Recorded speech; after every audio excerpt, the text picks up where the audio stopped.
has been 5 years since lockdown began, a time of skipping online classes to endlessly scroll through TikTok. I remember there being this division between straight TikTok and alt TikTok. If I'm being for real, alt TikTok is kind of giving I'm not like the other girls, but it was genuinely preferable to Renegade video number 456. I did try seeing what the hype was with straight TikTok and learn the Renegade dance. I would recreate it right now, but I do not want to return back to those trenches.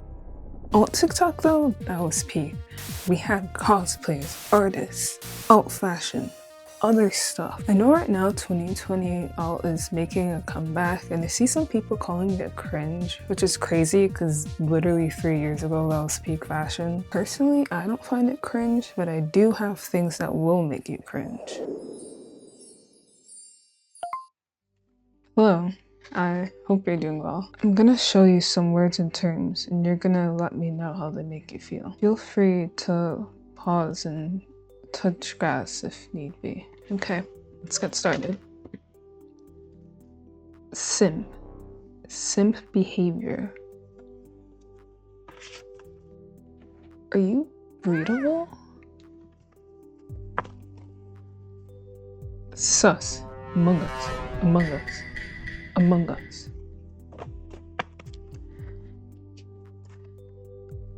Pog? Poggers?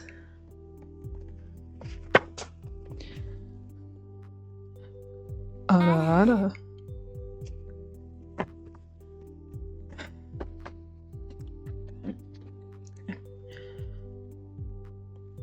Ooh. No. I can't do this one. Okay.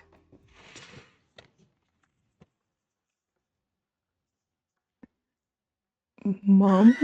No. Oh, I'm sorry. I can't continue. We're done. Okay, I feel I need to take a little breather. Let's talk a bit about the popular media of the 2020s. The lockdown game was definitely Among Us. Everyone was playing it, memeing on it, strategizing. It was inescapable. I can't be the only person who didn't like this game though. Just that anxiety you get from being imposter, like literally shaking and crying over a children's game. Another big multiplayer game was Fall Guys, and we saw another revival of Minecraft. Dream SMP. Where do we begin with Dream SMP? The loud minority of the fan base that just like to dox people for daring to criticize their idols. The fostering of parasocial relationships. The true and false grooming allegations. The banger music, guys. Let's give it up for the lockdown national anthem. I had a lot of anime edits on my For You page despite the fact that I didn't really watch anime. An anime you guys may remember is Kakegurui. Oh my gosh, I love Kakegurui. I love the way her eyes got all red whenever she was like super locked in, and her long back hair and bangs, and how like insane she was. And yeah, I'm very normal about that show. There were a lot of sparkly anime profile pictures, mood boards, and edits. Okay, so I'd rather like KMS than show this artwork, but since we're on the topic of anime mood boards, I feel I'm gonna be a little vulnerable here. So I had this art class, and for one of the projects we had to make a collage. I was seeing a lot of anime mood boards at the time, and I was like, hey, these things look cool. Maybe I can use that as like some inspiration, right? And then I put together this piece and I got the guidance counselor called on 14-year-old me.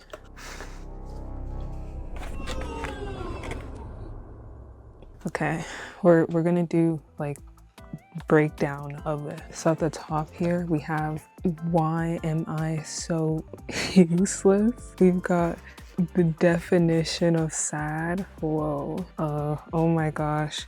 We got the classic anime eyes with the Japanese text. Could I tell you what this says? No. Japanese people, please translate this for me. Oh my gosh. Annoying. Dumb. Worthless. Okay, you know, when I first pulled back out this piece because like I literally keep it in my closet tucked away so I never have to see it again. But when I first pulled it out, I was like, oh, this isn't as bad as I remembered. And then it's when I got to this part specifically where I was like, okay, yeah, no, this is worse than I remembered. I hope you guys enjoy. 14-year-old me was cringe, but I'm better now. Some other popular media from the time was The Owl House, Turning Red, Helluva Boss, and My Hero Academia. I never watched Hunter x Hunter, but I did see a lot of edits of this guy where either people were thirsting about him or calling him a creep.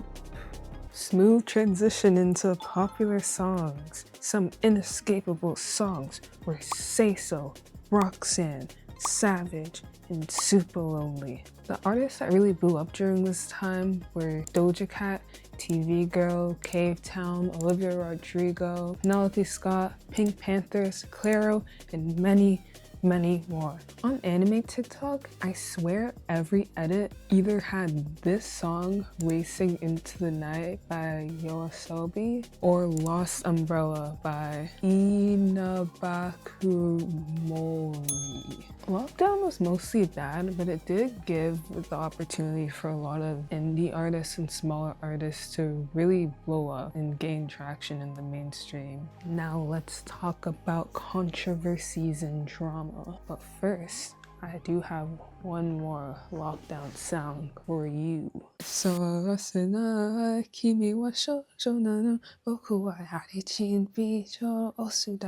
I've been learning Japanese for a total of 5 minutes, guys. I know you hear that fluency.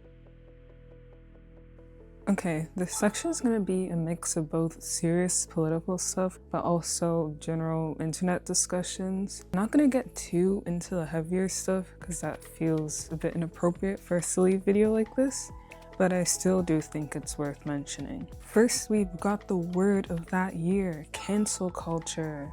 The thing that every creator is afraid of, despite the fact that it rarely ever does anything to anyone's careers long term.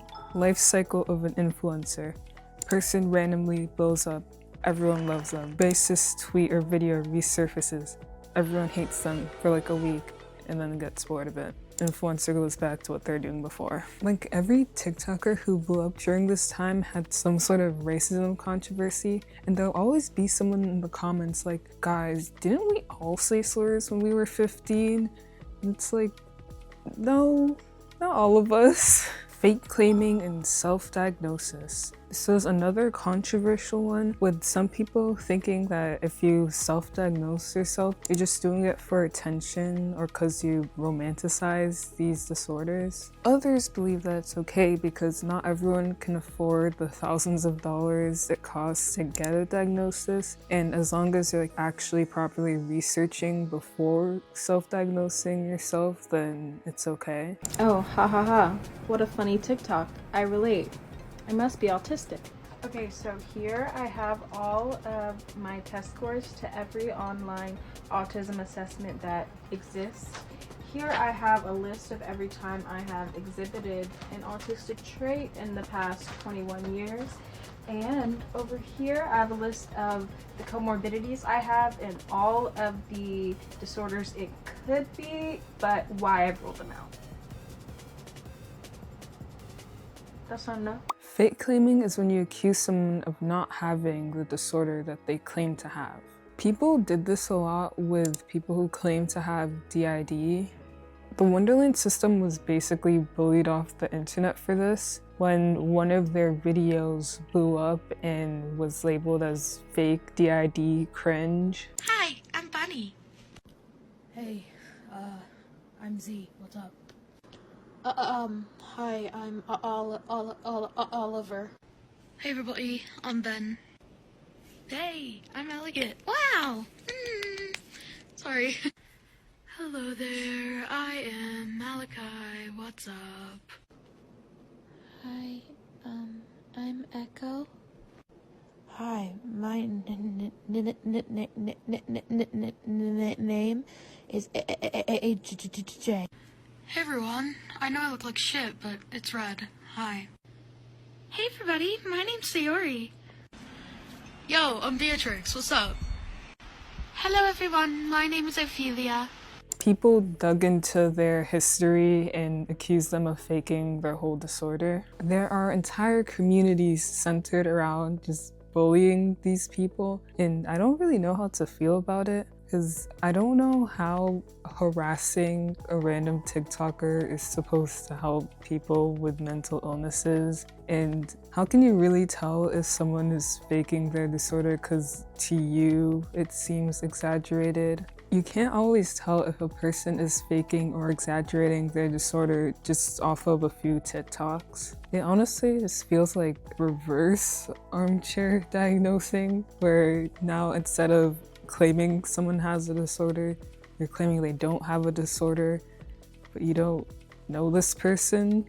Maybe you do agree with these communities and see the benefit in, I guess, calling out these creators. Let me know how you feel about it in the comments. This internet vigilante justice has been really trendy in the past few years. When someone blows up or having a seeming misdeed, responding to someone's misdeed by digging into their personal lives and harassing them and doxing. That could be its own video though. We can't talk about 2020 without talking about Shein, the leader of ultra fast fashion. We'll be getting into Shein and fashion in general more in the next section though. As for social movements, people started talking about mental health awareness more openly. It was no longer really a taboo thing to talk about feeling a little down sometimes, because I mean, everyone was down,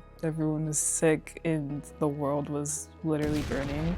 That acceptance also had another resurgence, and this is when I learned about the term body neutrality. Body neutrality means not glorifying your body as this beautiful, always magnificent thing like what body positivity was criticized for, but it's also not hating and picking at your body either. It's accepting your body as just that, a body. Its purpose is just to be your outer shell and vehicle, and you accept it as that. With that acceptance, it also brought up discussions about plus size inclusivity within fashion and the general online sphere's ignorance to plus size issues. I remember the first video that taught me about this was Jordan Teresa's video on Pinterest. You should check it out if you want to hear more about the general representation movements in 2020. Also, just check out her old channel. She talks a lot about fashion and internet discussions, and her videos are so awesome. Okay, this one is a really controversial one. Cultural appropriation. I'm just gonna quote someone that's smarter than me on this. According to Cambridge Dictionary, cultural appropriation is the act of taking or using things from a culture that is not your own, especially without showing that you understand or respect this culture. It is the opposite of cultural appreciation, which is about appreciating another person's culture and respecting its significance. Within cultural appropriation, it's not always just a white person wearing indigenous people's clothes as a costume. There's also an issue of people erasing people of color and not giving credit from where they're taking from. Okay, so of course 2020 was most known for its dance trends. You'd see a lot of these white creators going super viral for doing these dances. What most people didn't know is that there are a lot of mostly black girls who would make these dance choreographies and not even get half the attention that these other creators would get for doing their dances. Now, of course, there's nothing wrong with a person of any color doing a cool dance they see online. It's more so that it plays into this general trend of when a black person does it, there's no noise or it's straight up mocked. But when a white person does it, it's suddenly so cool and trendy. Like, we see this issue again with Hailey Bieber's brownie glazed lips, which I was honestly shocked when I saw this trending. as if there weren't decades of POC women doing this style first, but suddenly it's now getting rebranded as this whole new thing that Hailey Bieber created. But yeah, I know some people don't tend to take this issue seriously, which is your opinion, I guess, but I do, and many others did. There was an attempt to right some of these wrongs though, like Charlie collaborating with the creator of the Renegade dance, Jalea Harmon, and Megan Thee Stallion platforming the creator of the Savage dance, Kira Wilson. On to other minority discussions. We had our favorite performative activism. There was a lot of unseriousness when covering actual issues, like what you can see with those Hello Kitty ACAB images, which were just kind of weird. There are also these terribly cringe POV TikToks, like POV watching my slave friend get beat, and it's like, what were you going for here? I don't know what emotion you wanted me to feel, but I just feel uncomfortable with the people doing blackface to raise awareness for Black people. Another thing that I don't really see people talk about when talking about this performative activism is when some people will go through a creator's old tweets to try to find like racist things. And it's like, yeah, I'm gonna look at that creator weird for saying those things, but I'm also gonna look at you weird, because why were you trying to dig through their old stuff to find that? I feel like people use minority issues and victims of other stuff so that they can have justification for bullying a person when it's so obvious that they don't actually care. It's like this meme, but unironically. I watched this video by this creator Oliver who really explained it well, so you should definitely watch that video if you want to get what I mean by this. I've been thinking about this issue for a while and he really puts it all into words. Also, I've been binging his stuff and his videos are very chill and cool. For this next part, there's a mild trigger warning for brief mentions of police brutality. I'll put a time code up on the screen.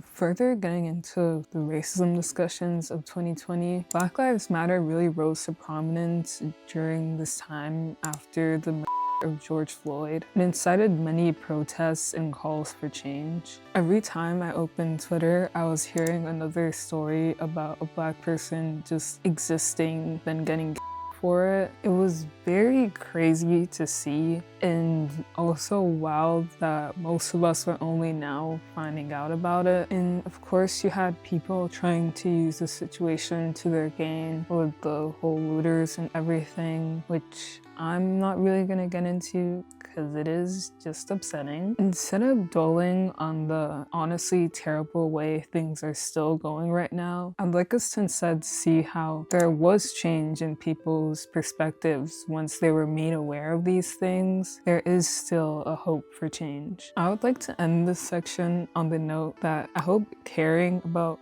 Black people and minority issues wasn't just a 2020 trend for most people. Let's all just be a little more considerate of each other.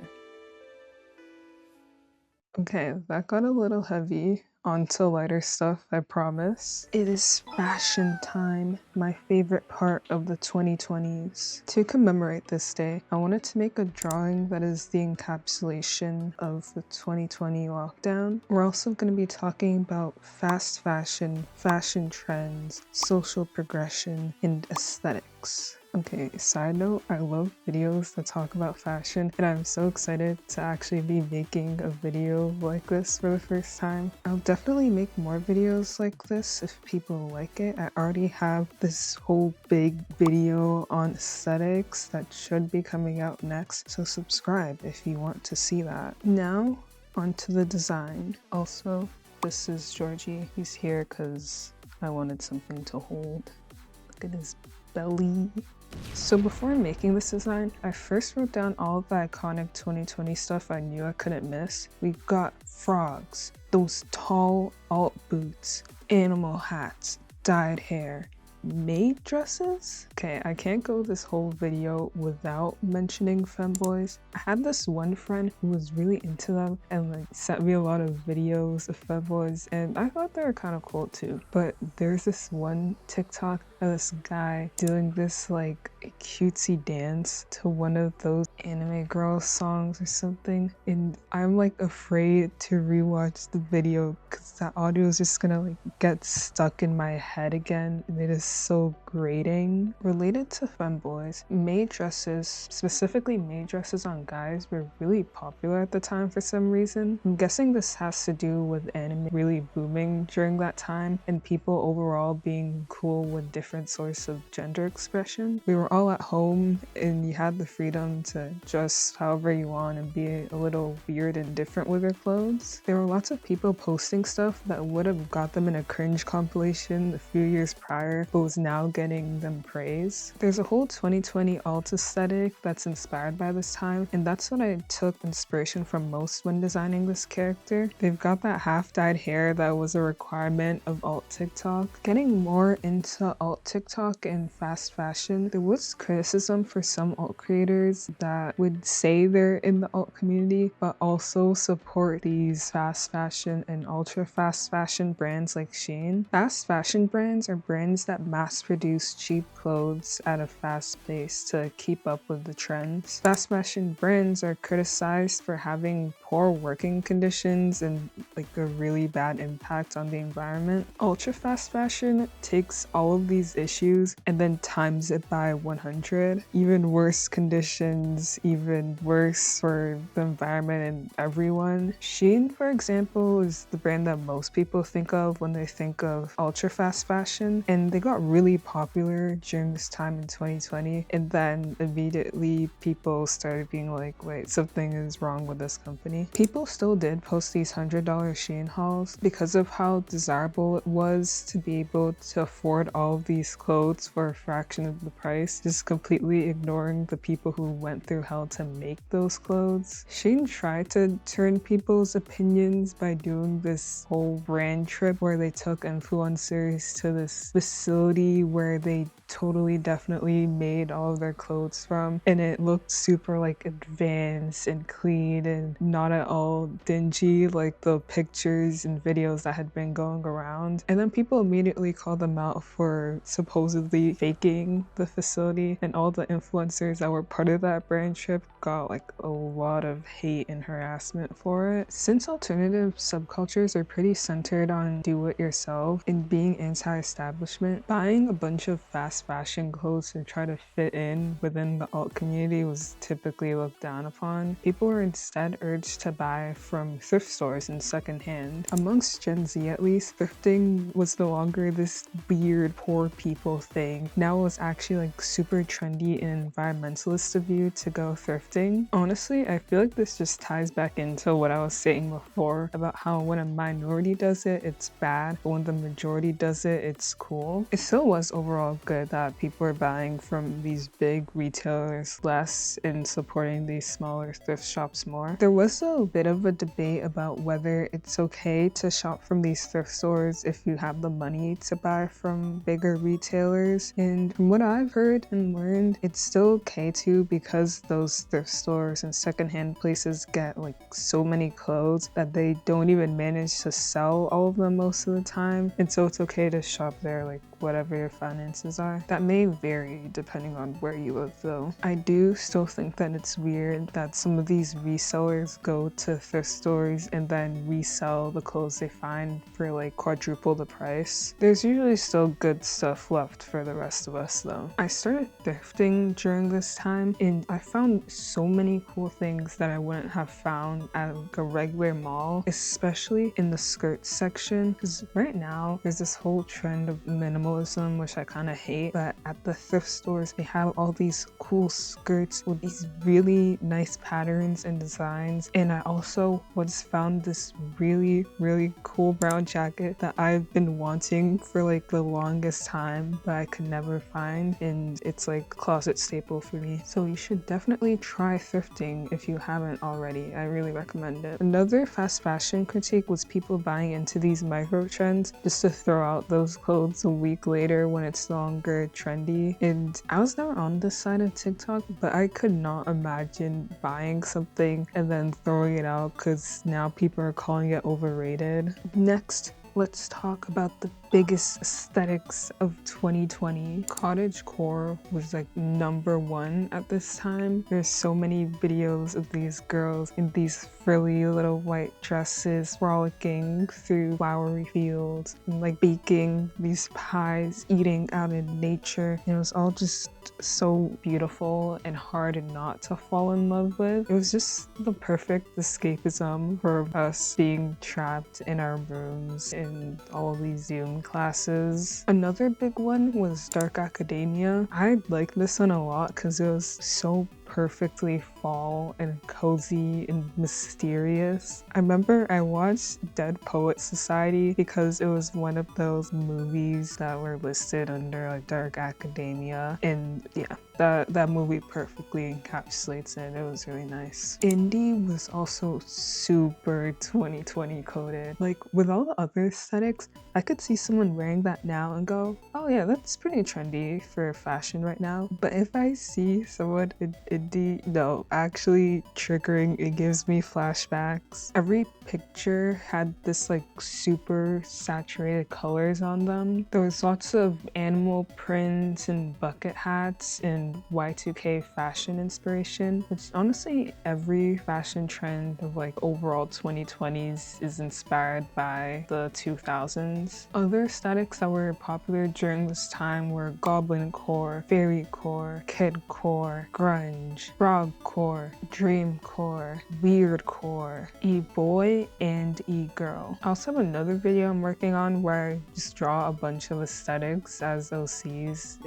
I love aesthetics so much. They're so much fun. Fashion overall was just so fun during this time because everyone was being so creative with their stuff. There's so many niche communities for all these niche styles. Talking about the character a bit more, who I now realize doesn't have a name.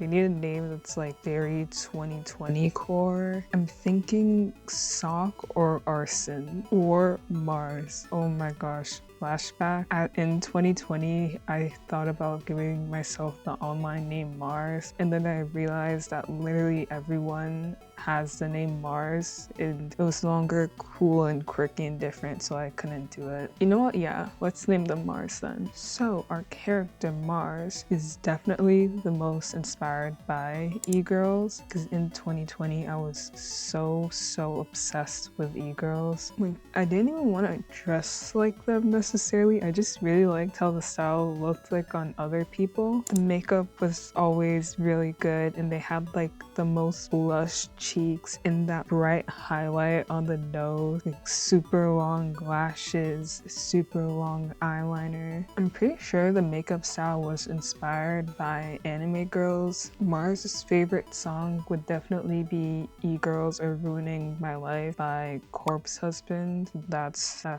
2020 flashback for you. Anyways, here we have Mars, the perfect encapsulation of 2020. Let me know how many 2020 Easter eggs you could find. I tried to put in like as many as I could think of. If you like this art, I have a whole lot more on my Instagram at stariegazer.